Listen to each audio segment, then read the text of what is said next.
Welcome back to the Games Institute podcast. I'm your host, Sid. And I'm your other host, Toben And I'm AC. Yeah. I'm a guest. We're super excited to have AC return for the sophomore, right? Is that how it works? Sophomore episode? Freshman, sophomore? Is that second? Yeah. Is that what it is?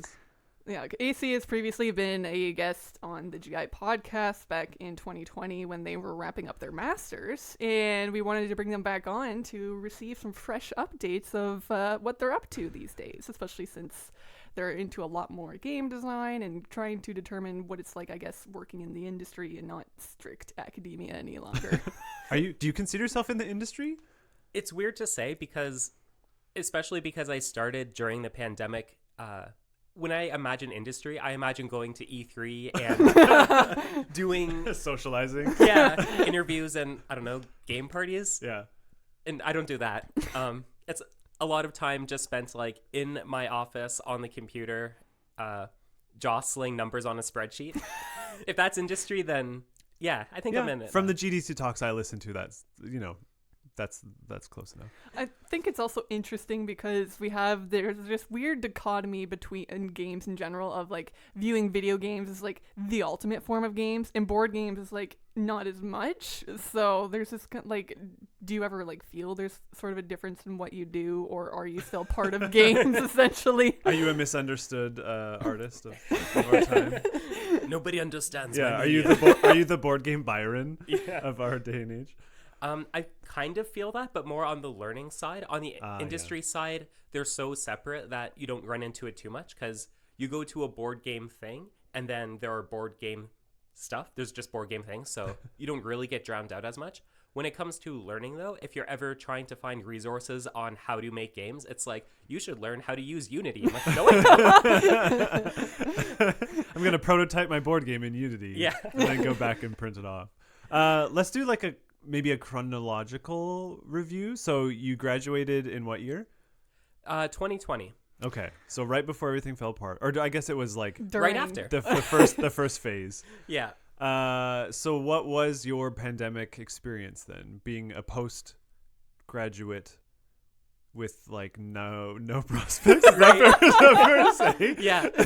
I guess no options. No right? options, No yeah. options. You have lots of prospects. No Yeah. options. In a weird way, it worked out for me because, well, at first, right after graduating, I was doing mercenary work as a graphic designer, just helping small businesses. Yeah. But the specific context was small businesses who were pivoting to online services.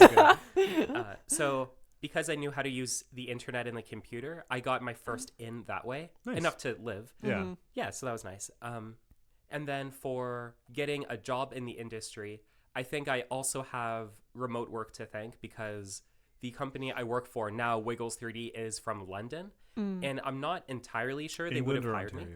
Oh, London, Ontario. Okay. Yeah, right. I was like, oh. Yeah, London, Ontario, and I'm from Waterloo, Ontario. Yeah. So not a huge distance away, but I'm pretty sure they would not have regularly hired like a full-time designer if it wasn't for familiarity with remote work and stuff like that. But luckily I got in. And now I work. Now you work? Yeah. Do you want to talk listeners through that process? What was the application process like? How did you have to kind of display your abilities and skills? Right. So I got hired largely thanks to the Games Institute. So basically, Wiggles 3D wanted to do a MyTax partnership. Right. Yeah. And you did that previously on another gaming project, right? Exactly, yeah. And at the time, I wasn't a student. I had already graduated. But because I was part of the Games Institute, I knew that this search for them specifically, they wanted to come up with a bunch of board game ideas. The people they interviewed, they interviewed those like actual students for MyTax. And then I believe it was Dr. Leonard recommended me, even though I wasn't a student. He was like, hey, how about you just talk to AC just for fun? And so they were like, okay, fine, whatever. It's just like an hour of interviewing. And so they asked me to come up with some game ideas, and I made up some stuff on the spot. And then they said, okay, yeah, you're hired, like during the interview. Oh, that's pretty nice. Is that where Captain's Gambit came from? Captain's Gambit was actually, well, Captain's Gambit helped me get hired from Wiggles 3D. Okay. But Captain's Gambit came from a class project, also from Dr. Leonard. So for once, a group project went well. Oh, good. And we had to make a board game for our final project, and it went well enough that we decided to just incorporate and start a Kickstarter. Yeah. And do that kind of thing. So that side project ended up being really helpful for my resume in terms of getting hired for a later project, Energize, which was a gamification project for changing the infrastructure of Waterloo. Right. I remember that. Yeah, that was fun. And all that stuff helped build up my resume to land me the interview with Wiggles in the first place. And also the experience of knowing how to iterate and how to set up Kickstarters and things like that was really nice. Yeah, especially since for Captain's Gambit, that was like a really successful Kickstarter project, was it not? For our first Kickstarter, definitely. That I think everybody's first Kickstarter is like, yeah, it was wildly successful because they just got it made. Yeah. I don't know if it's true now, but a stat I heard was 9 out of 10 Kickstarters fail their first time. Yeah. So for ours to not fail was amazing. That's what I mean is if you get it on your first go, you're like, this is amazing. I want to do this every time. And then it just gets worse and worse. Did you find that, or I guess, I mean, I know what the answer to this question is, but I want your perspective. Having that experience on your resume landed you the job. And I think that that's what most in the games industry look for is, right? They just want somebody who's done something at least.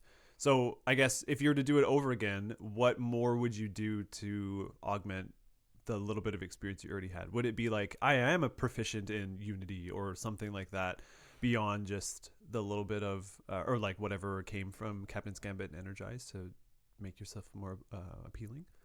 I think for game design, what I've learned is you can get by with doing just the game design. And I mean, I am, and it's fine. But if you really want to have a good career and really move forward, you want to be proficient at things like logistics or putting together a good bill of materials, marketing, understanding what games will be anticipated. For example, 2-player games used to be a curse. You could not sell a 2-player board game until 2020. Yep. And yeah. So now it's like the thing. And co-op games, thanks to the board game called Pandemic. So ironic. We live in such a weird timeline. Yeah, we do. And Gloomhaven especially. So yeah. Because Gloomhaven is single player as well, is it not? I think it can be played single player, yeah. Yeah, single player games also huge. So you have Gloomhaven targeting the heavier gamers, and you have things like Pandemic targeting the lighter gamers. As a result, the whole co-op world is really unlocked. And if I could go back, I would try to develop my skills in understanding the board game market as a whole. So getting better at marketing or getting better at logistics or whatever, so that I would have more skills than just the game part. So how would you analyze the board game? I don't want to say market, but like the climate. Maybe that's the better way to say it now. So now that we're back, we're socializing. Is it the same and there hasn't been enough time to shift? Or are people back to being like, we're going to play Risk with 8 people and 3 months later we'll define a winner? Is it back to that level? We're going to slap a new skin on Monopoly. Yeah, exactly. Well, first, yes, they will slap a new skin on Monopoly. You have to. It's free. You have to. Yeah. The Monopoly is definitely... There's a word I heard, sundoku. There's a word for buying books that you don't plan on reading, but they're good decoration. Yeah. Monopoly makes great decorations. Yeah. Oh, okay. Yeah. And everyone has a passable knowledge, so that in theory, you could break it out if you want to. Right. Yeah. In terms of trends, I would say 2-player games are still pretty good. On Kickstarter, you want to offer single-player experiences. Fascinating. I don't know if they're always played. I think it's more just knowing you have the option gives people a bit of security in their purchase. So just, even if you'll never do it, just knowing, just in case no one can come over for whatever reason. Yeah. I think also, so in my most recent experience at a board game convention, there were some really cool games, but the sentiment I heard from talking with other people was that they were hoping for a bit more innovation in the genre. And I assume every year you're hoping for innovation. But I think this time, like, people are looking for unique packaging on the box or a new way of playing. For example, like, what about a game with app integration? Or Yeah. what about a game? Okay, yeah. Yeah, what about a game that uses slime, like Silly Putty or something? Okay. Or more like haptic filled experience, essentially, like more tactile, more sensory. Yeah, I don't know how society works. I don't have perfect knowledge, but I would not be surprised if people miss having tactical elements, especially if you played a lot of board game or a lot of video games recently and digital board games. Then a board game could offer something unique and letting you manipulate, physical objects in a more exciting way than controllers. Mm-hmm.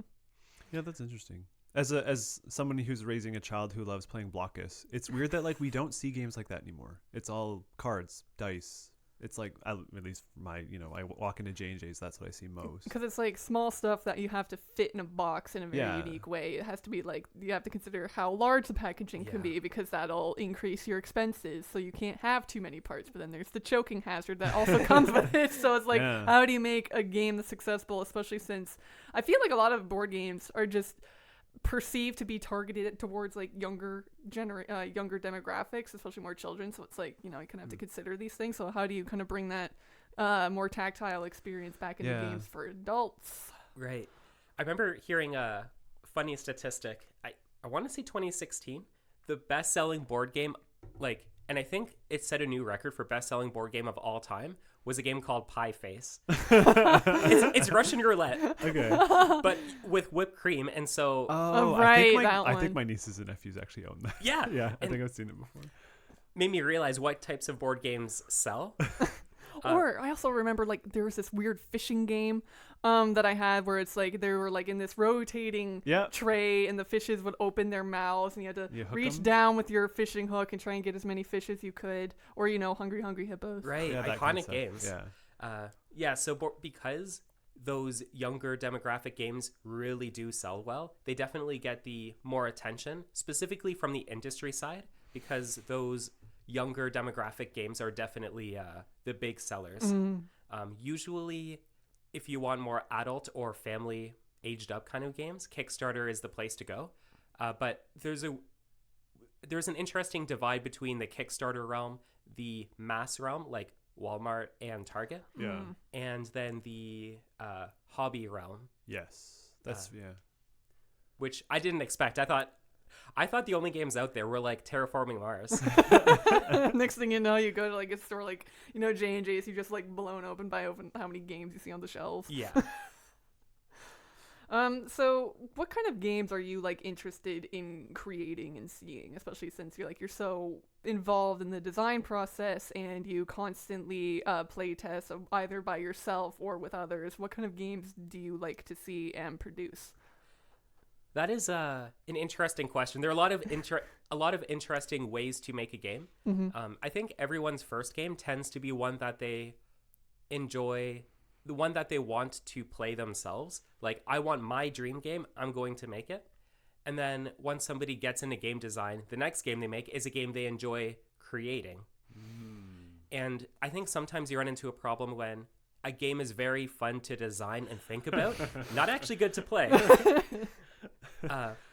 When I did like board game consultation for a little bit, I met a lot of people who have designs that are very fun to tinker with, but then the actual play tests ran into a lot of problems.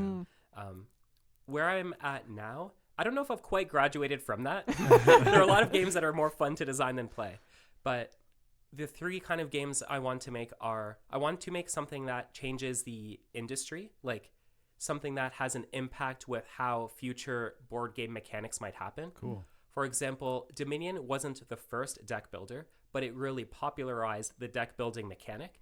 And now you have a lot of games just designed thanks to Dominion, inspiring them as children. I want to make a game that sells well because I use money to live. We live in a society. We I get do, it. Yeah.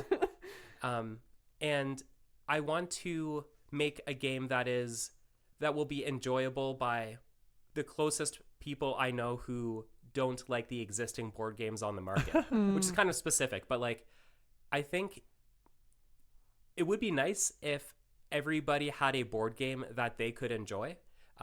Not just because I like board games. I mean, I do, but so that whenever somebody comes over, you can have some kind of social experience that everybody can kind of get into.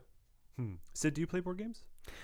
Ooh. Did you? I did quite a lot when I was a kid because that was like the only thing available, Right. especially since they were much cheaper than video games. So again, when I was saying like the fishing game, the Hungry Hungry Hippos, I remember those very, very clearly. And then we also had the basic games like, Monopoly, Scrabble, Yeah. which is super fun. But eventually, we just kind of like, I feel like I aged out, or just like, suddenly my brother was getting into video games and we had the Yeah. consoles there, and that just kind of like stopped everything. So even thinking about like board games now, it's still kind of like, I feel like a whole other world I've never been treated to before until I met AC. Because I also find the process that you go through of like, I feel like you design a game really quickly, but then you're just play testing over and over and over, which Yeah. can be fun, but it's just like, again, there's a lot of play testing that goes on in board games, which I think is common for like any type of game that you're building. Yeah. But like, what is the experience for you when you go into play testing? Playtesting is interesting. The super ideal scenario is you get a bunch of people who have never met you and don't care about you. Yeah. You put them into a room with a rule book and give them water and have a window open and all that. A salt lick and some water, a wheel. Yeah.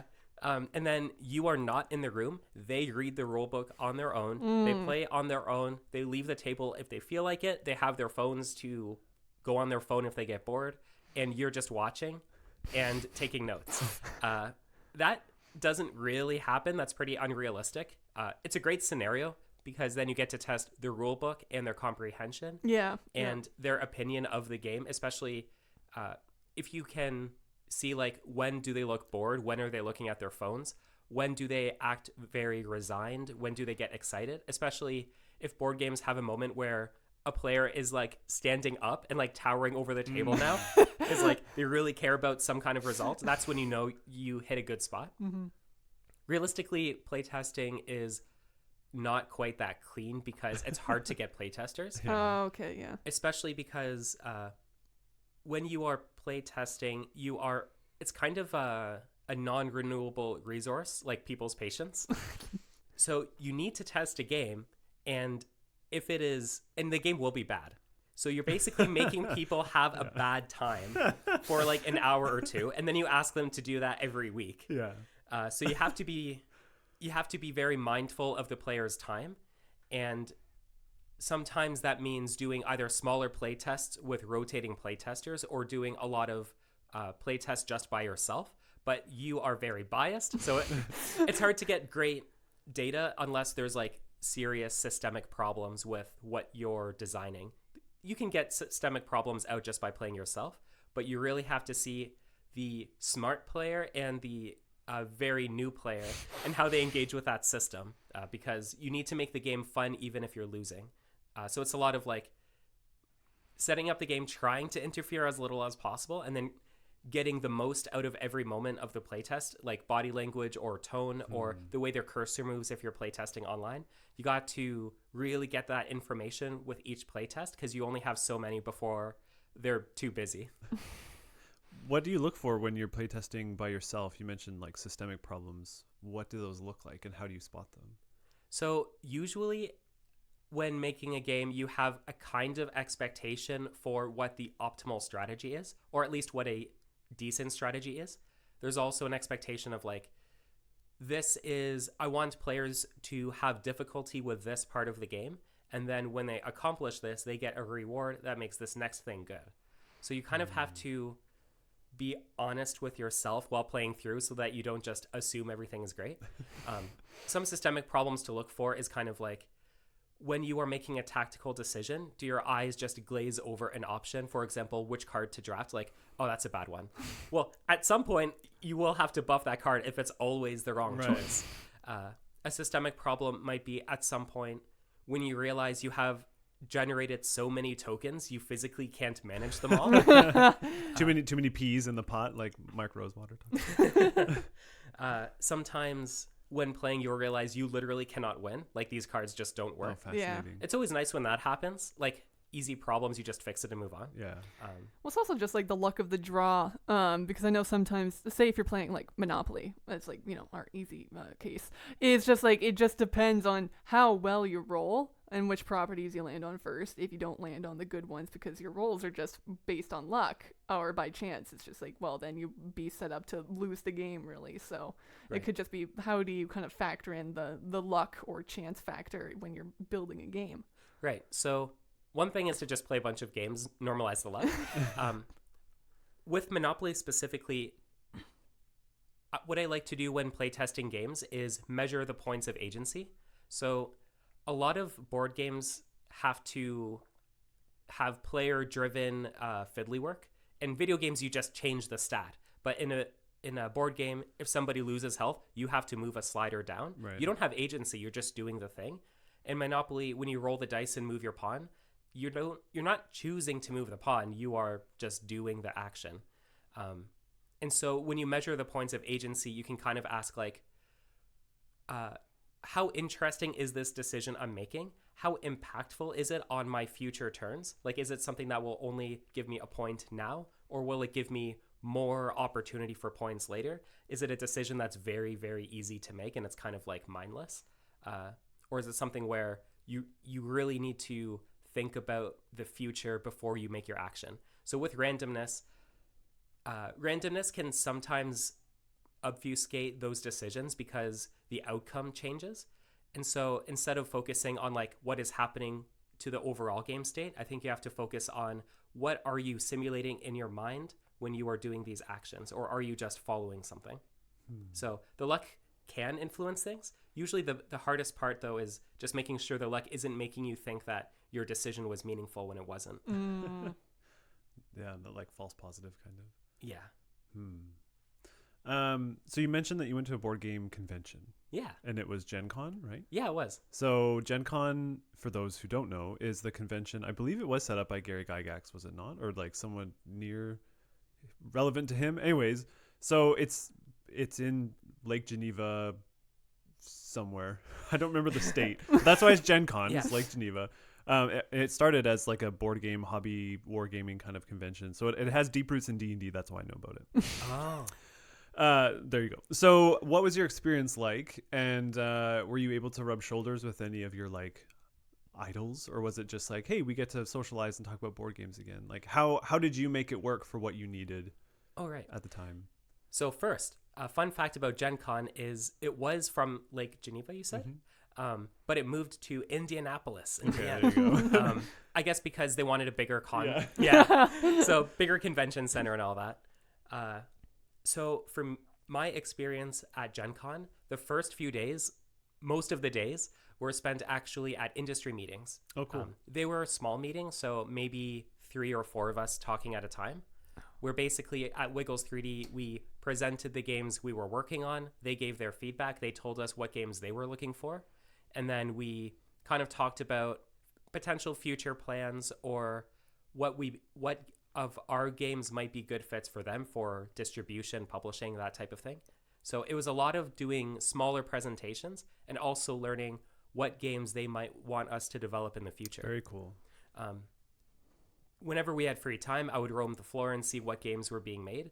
I got to go to a few playtests and a few finished games. Some very cool stuff. And I did, when you say rub shoulders, I literally had my right shoulder pass the left shoulder of Tom Vassell.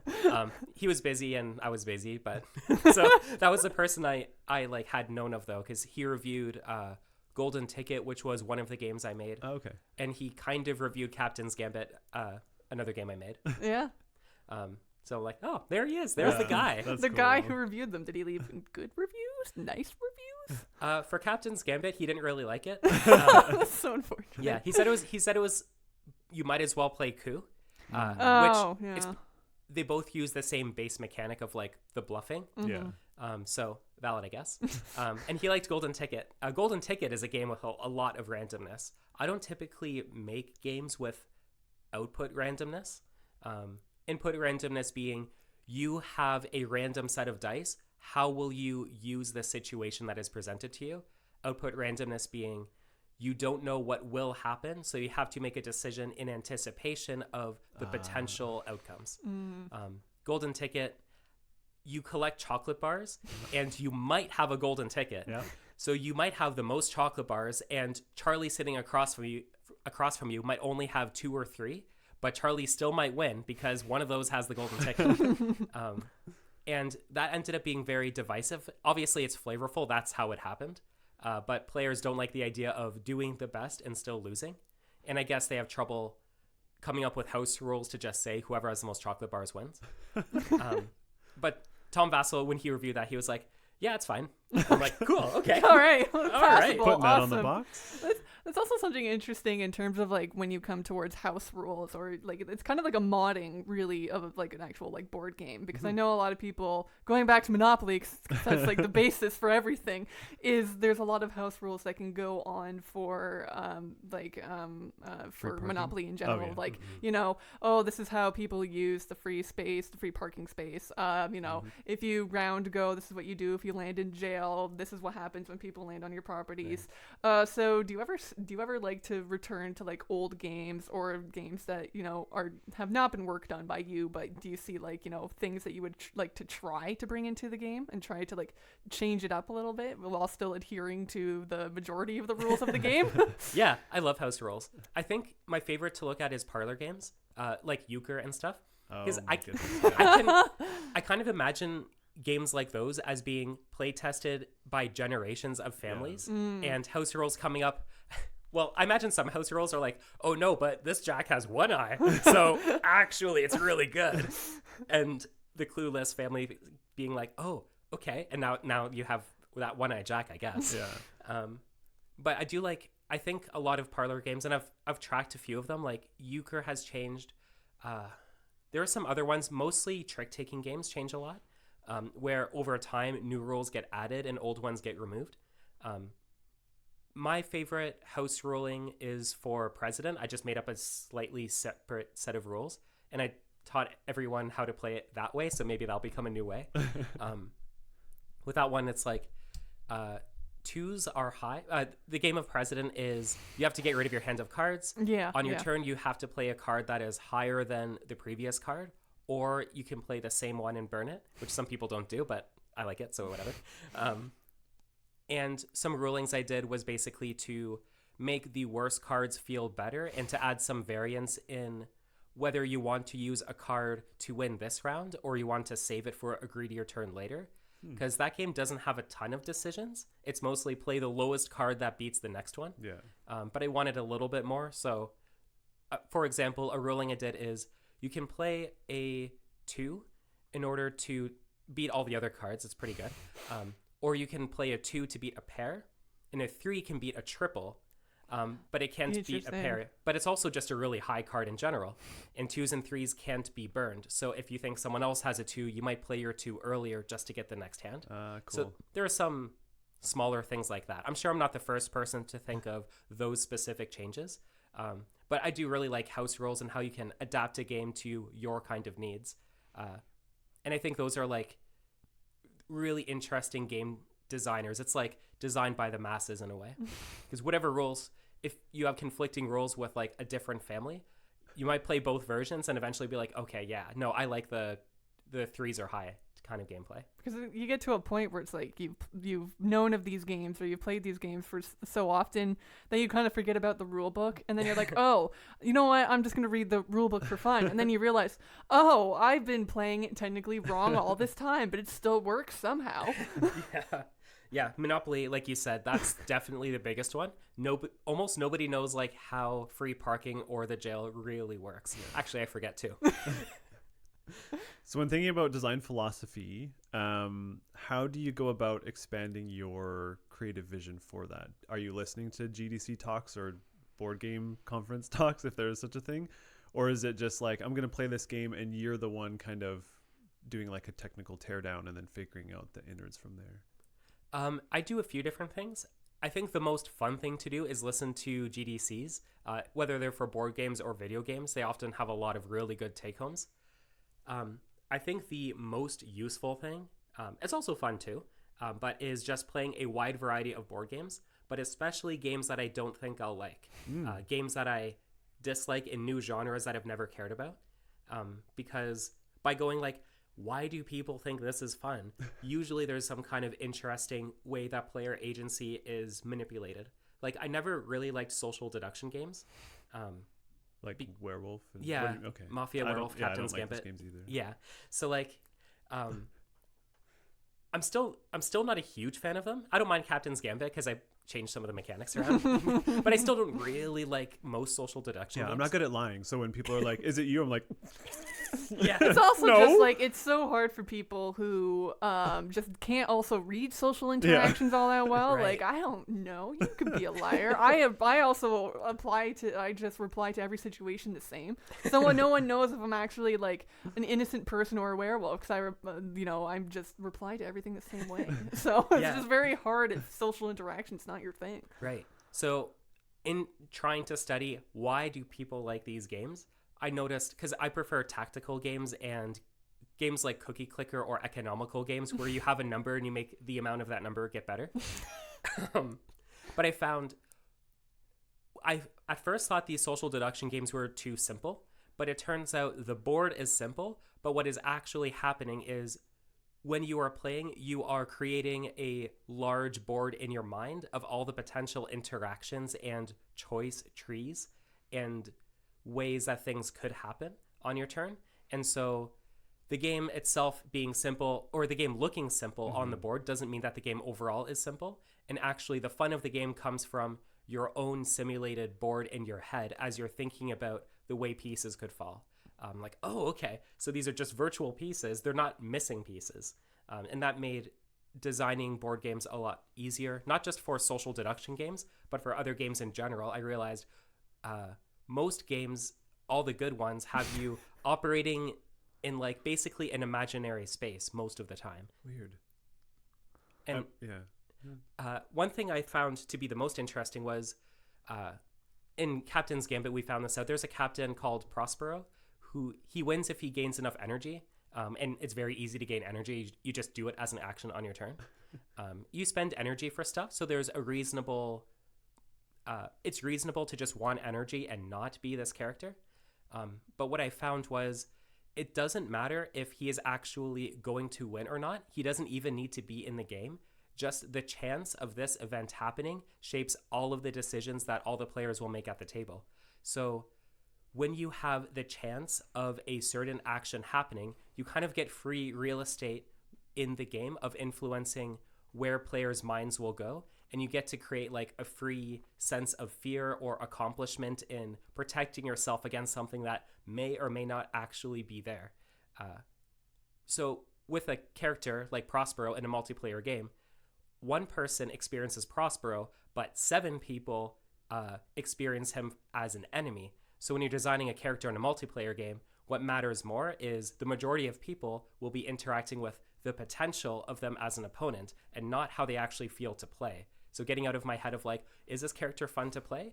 That doesn't matter quite as much as if they're fun to play against. Yeah, that's super cool. I love that. My eyes are opened. I feel like there's so much. now I'm going to go back to board games and be like, oh, they drew that card. I hate them. Yeah. It's like in Magic the Gathering, a player who's playing blue, they draw a card and then they pass their turn doing nothing. You're Yeah, like, and you're like, okay, oh no. yeah, you're not doing nothing. Yeah, seriously. And then they get to win the game by forcing you to respect the chance of you having something. Yeah. And you don't even need to have it. And you're already winning just by implying stuff. Yeah, that's the real like social. What did you call it? Social Deduction? deduction. Yeah, game that I'm familiar with is I- playing against blue players in Magic. Yeah. I mean, that's kind of interesting. So you kind of said that you don't like playing games with the social deduction aspect, but are there any games that you really hate or you consider to be bad, and kind of like why that is? There are definitely games. I guess that's kind of 2 questions. Games that I think are bad and games that I don't like to play. I'm trying to think of my least Is there a favorite game to that's play. good or a game that's bad that you do like to play? Yeah. Like poorly designed that you're like, yeah, this is fun. I can The exploit poorly this designed system. stuff can be so much fun, though. There's such a Yeah. charm to it. Yeah. So, in my opinion, I don't think euchre is very well designed, like, or chess. Yeah, that's fair. So, if those games were to be published today, chess would get like hated by everyone as having huge analysis paralysis, a ridiculous number of combinations of moves, and the first X turns of the game are always the same. Yeah. Well, not literally, but people will think that they're always the same. And you're just following like some optimized moves, and they would say the game is solved because a computer could simulate it. But because of the contextual history of the game and everybody knowing it, it's a lot easier to find resources to teach you how to play. And then also it actually is fun to play once you get the knowledge. Euchre is interesting because there are some decisions in the game, and there are a lot of house rules that improve that decision making, especially once you do interesting stuff with betting.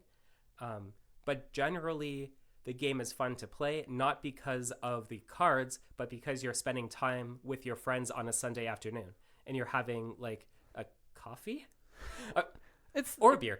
It's such a popular game in my household, let alone the high school that I went to. It's just you'd be playing euchre because it's also so easily accessible. You just take any random deck of cards, you just save everything from 9 onwards, and there you go. You have your deck.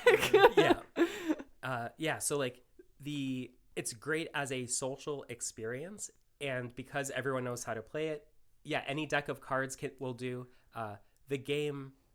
The experience of playing euchre regularly is excellent, even though the game itself isn't really well designed. I don't even know how it got made in the first place. I'm always curious about the first euchre iteration. But I mean, it's good to play.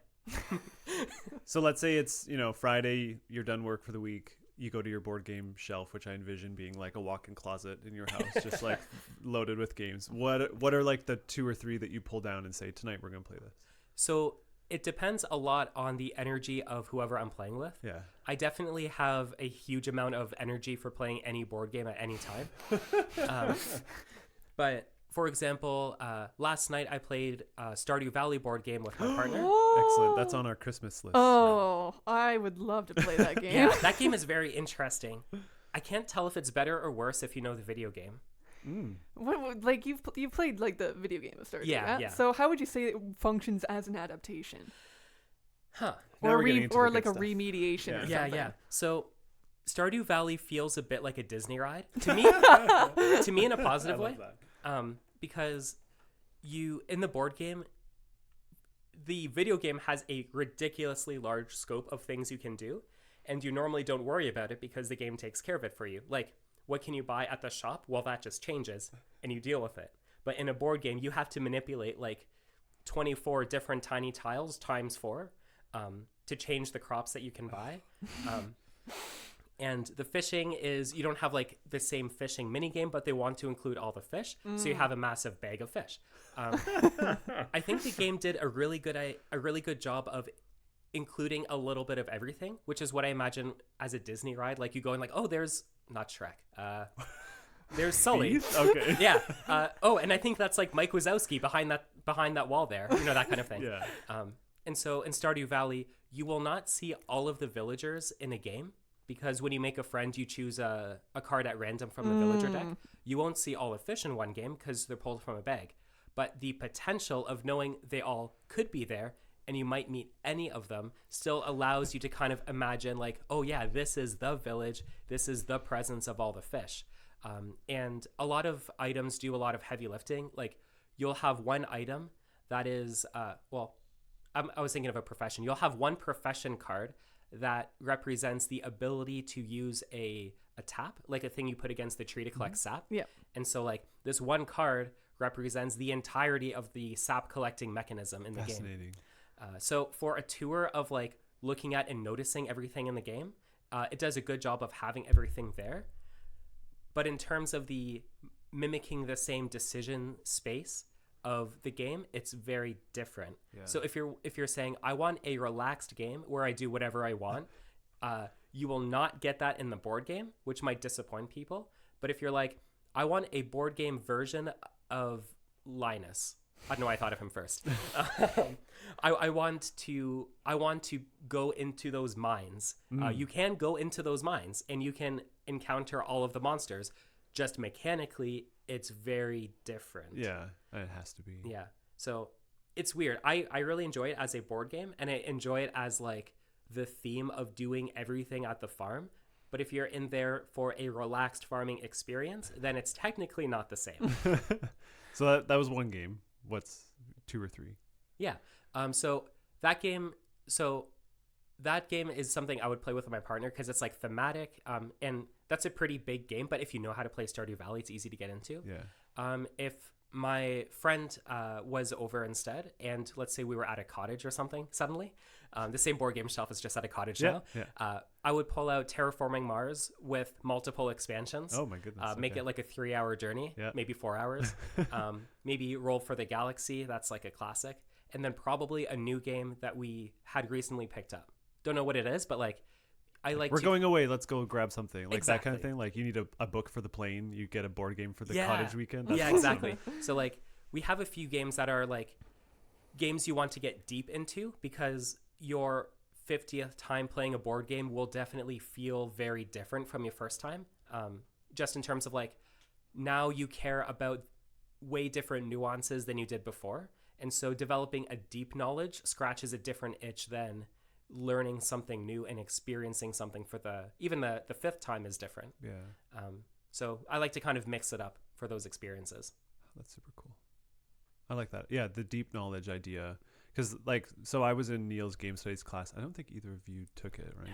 No, so he always had this thing that he would ask is like, how much of a video game do you need to play before you're capable enough of analyzing it or talking about it? And I feel like with a board game, I don't know. I don't know if you have to like finish a session or if even finishing one session is sufficient. Because like you said, if you play Stardew, you're not necessarily interacting with all those systems, but you could interact with the majority of Stardew systems like in like half a year probably, for kind of maybe, I don't know. It's an interesting question. Yeah. I guess it depends on the type of analysis. I imagine it's hard to make any very bold claims about the game's balance or the totality of its individual experiences if you haven't played it multiple times, especially with board games compared to video games. Video games do this too with some randomization, but a lot of board games sneak in replayability by having a large volume of content and filtering it so you only see a small percentage of that at a time. But when you're looking at the overall mechanisms, maybe you didn't get the same item card, but you got an item card. You will use the item card to have an augmented turn of some kind. So you could talk about the overall flow of the game that way.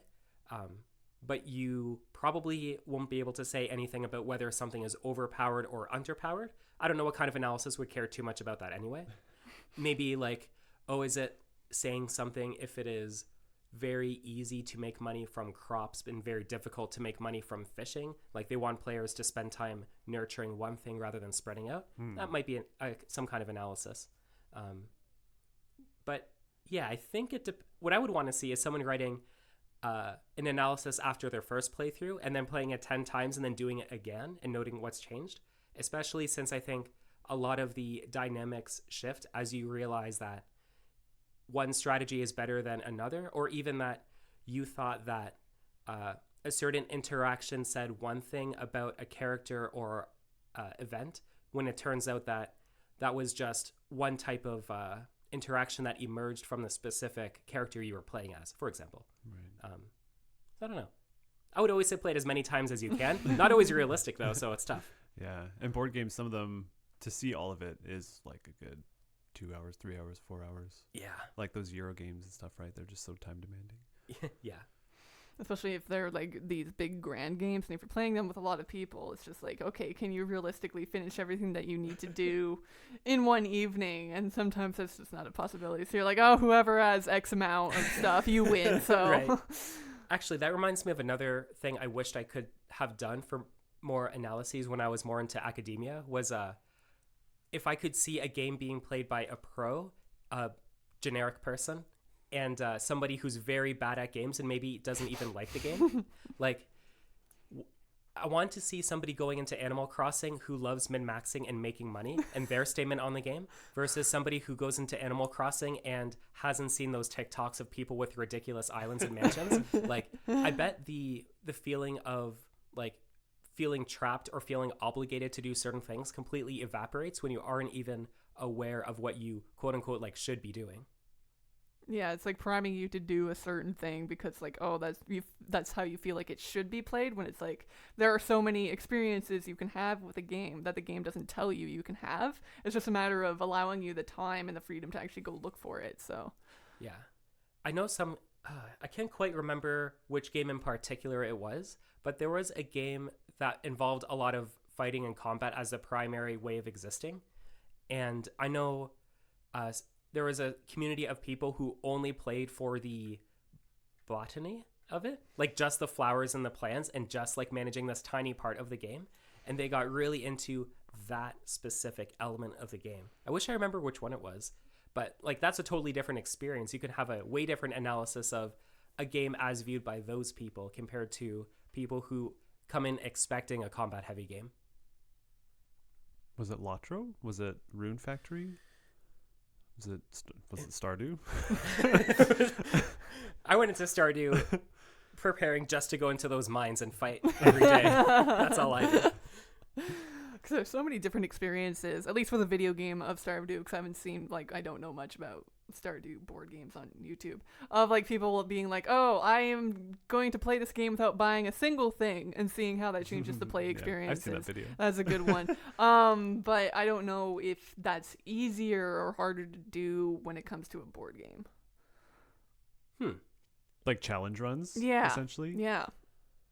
You could do that because, like, let's say you're playing Zombicide and it's like, we're not going to do any melee weapons, so you just take the deck, you remove all melee weapons. True. And they don't have options for that. Yeah. You know, that kind of stuff. So yeah, that's like another kind of house rule, right? Yeah. Challenge runs and stuff. Yeah, I feel like you get a lot of house rules for things like that. I know Spirit Island, they officially have rules now, but a lot of people, when they wanted a faster game, they would just do a bunch of house rules to get you into the game faster and make it a little bit easier to play. Though that doesn't change the dynamic of the gameplay as much. It's just like easier to play. It's like speed running the tutorial, really. Yeah, basically. But I have seen, for example, like 5 Minute Dungeon. You have 5 minutes to beat a dungeon and 5 minutes of real time in your life. And some people don't like that type of stress. So they just make the timer 10 minutes, or they just don't use the timer and you just play the cards, go through the dungeon, and win. And that really changes the experience to be more like laid back, social type of thing. Obviously, definitely different from the frantic nature of tossing cards in and doing suboptimal moves every 2 seconds in order to get through the deck. That made me think how stressful it would be to play like the Forbidden Island or Desert or Sky with a timer. We gotta get through this sand. It'd be so stressful. Those games already are stressful because you have like the death clock, right, counting and stuff. Yeah, that's fascinating. I think the Forbidden Island, Sky, Desert games in particular would be very fun with a timer. I think chess actually really improved with the addition of a timer. Have you heard Neil's anecdote about why that is? No. So basically, because we were joking one week about how D&D sessions need to have those timers. Yeah. And he said that basically the reason why they exist is because both opponents were staring at the board, and they looked up and they went, "Is it your turn? I thought it was your turn." Oh, that's why they have it, is to track whose turn it is. Amazing. I would not be surprised. Oh, that's heartbreaking either way. I think basketball also really improved with a shot timer. Yeah. I think that was an interesting case of like the whole dynamics of how everything happens changes with one addition to one. Almost, it doesn't seem like it would be related, but the addition just changes the way everything happens to be more exciting. In the case of basketball being, you score a point and then you play keep away for the rest of the game, but now you have to keep scoring the points because you will lose the ball. Yeah. That really, I think, changed things up for the better. So let me ask you this, and you might not have an answer, but that's fine. So I was watching a GDC about, I think it was a person at Ubisoft, maybe? Something like that. And he was like a hiring manager, so he would be doing interviews with people. Mm-hmm. And he was giving examples of the kind of questions that he would ask. And there's one essentially that was like, take rock, paper, scissors, and you have to remove one mechanic, but the game still needs to be playable, right? And so then the conversation is like, well, if we take out paper, it falls apart, or whatever. Do you ever kind of give yourself design puzzles like that? Let's say you're stuck in a rut with a game that you're working on. Do you say, all right, I'm not going to worry about my own stuff, but I'm going to go improve Monopoly, or I'm going to go improve chess, and you like either take away or add mechanics? Do you do those kind of mental exercises just to keep practicing, or do you just play games and that's like sufficient enough for figuring out design stuff? Yeah, I do those exercises, though. For me, it's kind of weird because if it goes well, then suddenly it retroactively becomes work because now it's a new game to work on. Right. And a lot of my games start from trying to fix problems in other games. So like, I made a game based off of a Netflix series called Ozark. And Interesting. I didn't really like euchre. And as a starting point, just for fun, I was like, well, it is at least simple. So what if we started with euchre as a design and then we just changed up a few things? Yeah. And with Ozark, it's very location based. And well, there's factions and there's a few things in Ozark that are important, but one of them is definitely the geographical and kind of geopolitical thing going on in there. And so I'm like, okay, let's do euchre plus locations. And now you take control of locations for extra benefits. Interesting. Yeah. So I definitely like those types of exercises of fixing existing games or changing them. Most games I feel like are built on the same types of principles of like, you don't know what might happen. So you make a bet on your future success, and you make either a conservative or risky bet on your own ability to do things based on how your opponents might stop you. That's like the core of all games with decisions. Yeah. And so I think fixing an existing game is more or less how you make any kind of game. I can't really imagine people making games from like total scratch. Even people who don't think they are making it from scratch are still pulling from mechanics they might have known, like the idea of health. Especially in games, health is treated as a resource independent of your abilities, which is really weird because in real life, when you're injured, you can't do stuff. Yeah. But in games, health is an expendable resource that you spend as a greedy tool to power up. Yeah. I'm going to do more damage, but I'm also going to take a bit more damage. Yeah, like, exactly. And like, that's not really how health works, but it's such a mainstay in games. Whenever you make a game, you're borrowing that cultural understanding of health in games. And even if you're like living in a cave somewhere, you're probably basing it off of your cave experience in your real life. I think like even the first poets ever were plagiarizing from what they see in birds and rivers. Right. So I think kind of the same thing with games. That's fascinating because yesterday I taught a lecture about mythology, and I asked the question to start, do you believe that there are any original stories? Oh. And so that's essentially what we're just talking about. Oh, nice. But it gave me the idea, what you're saying is like, say you take Fallout, which has like a limb crippling system, but that's usually about like direct damage or like splash damage. But what if they tweak the mechanics? So let's say every like 20% of your health value, something has to get crippled because that's just how real life works, right? But it's like, but then that's an argument of like, well, it's not really a simulation of that stuff, right? We need to get Neil in here to rant about simulation in that aspect. Well, there's also like the game Pathologic. It also had like a very limited aspect for health regeneration because you get hurt one day, you think, oh, my health will be regenerated, after I go to sleep. No, it does not. Even if you try to eat something, barely gives you any health. Yeah, what's with food healing you anyway? If it heals me, I feel better. Why certainly. I get up in the morning? Yeah. Yeah, Pathologic is well, all those kinds of realistic simulation games are interesting because even those ones lean on subverting your expectations of how other games manage the same mechanic rather than necessarily being a fresh approach at the simulation itself of like, oh, food doesn't heal you this time. It's like, well, food never really healed you in real life, except technically it increases your death clock. It resets your death clock. But that's a little bit different from like limbs and stuff and like blood. Pathologic is pretty cool for making you feel the same though, of like your injuries matter, and it makes things more difficult to you. So like maybe they're represented visually a little bit different and even mechanically a bit different with interactions with your character stats, but in terms of the fear you feel and the reason you make decisions, I guess it does a good enough job. So maybe it's all the same.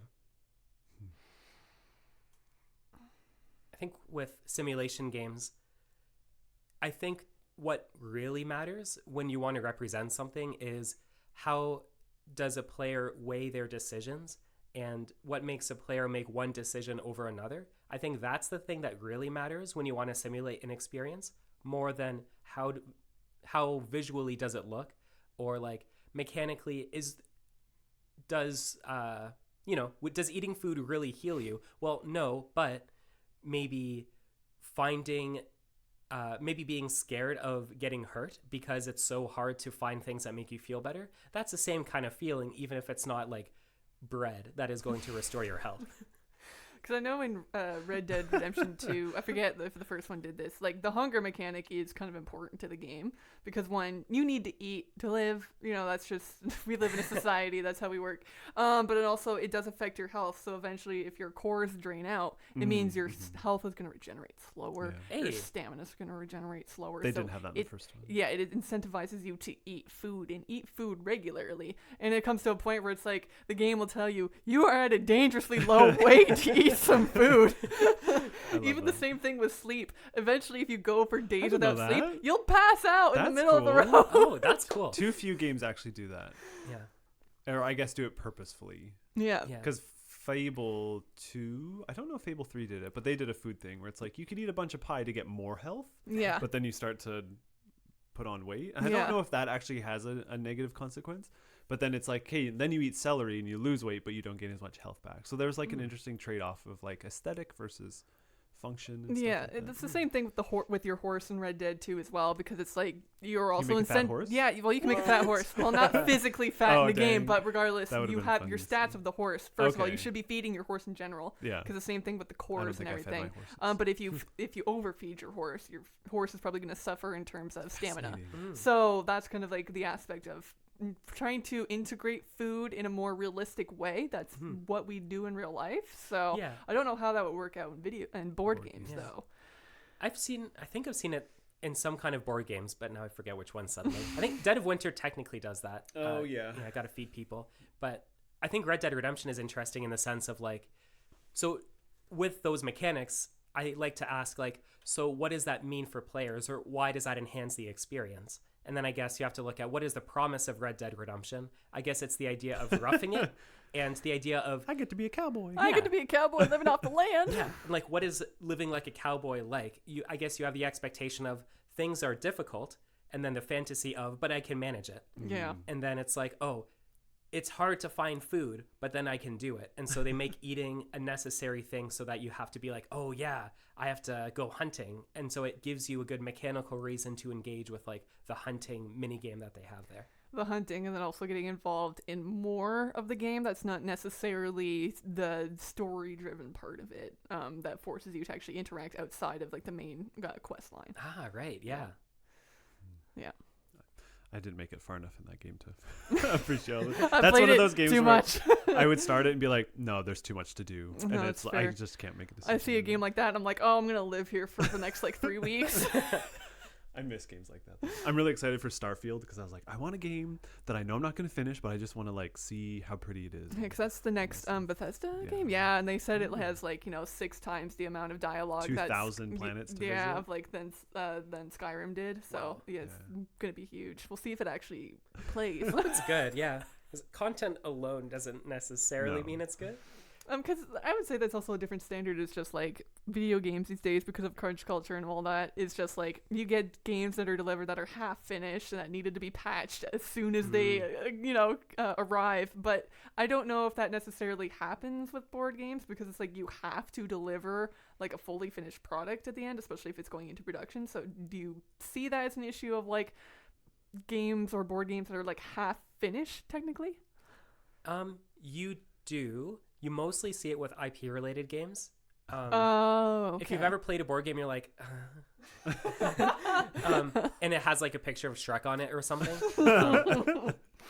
My guess is that game designers were given like 1 week to make a game, and then they just ship it out. Usually just paying like the lowest or the highest bidder or the lowest price, whatever it takes. and then that's about fulfilling a quota. So let's say you have a deal with, I don't know, what's a store around here? Zellers? Yeah. Well, that's specifically a store that is not here. Yeah, I was Not like, anymore. not for like Good. 12 years. Well, let's say a dead store then. Okay. That's why Zellers went out of business. Yeah. They didn't make good purchases with yeah. their games. It's like you say, I'm going to deliver Zellers a game for the spring 2024 lineup. And then you get through all of that stuff. You secure an IP so the game will sell. And you don't need the reviews to be good. You just need the game to sell. So it's like, okay. I'll just find whoever and have them make a Shrek board game for Zellers. Just slap Shrek on Monopoly, and there you go. Yeah, usually you just get Monopoly IP style games. So you do get crunch in the sense of like, you have these obligations to release an IP based game for mass at this time. And then you do it.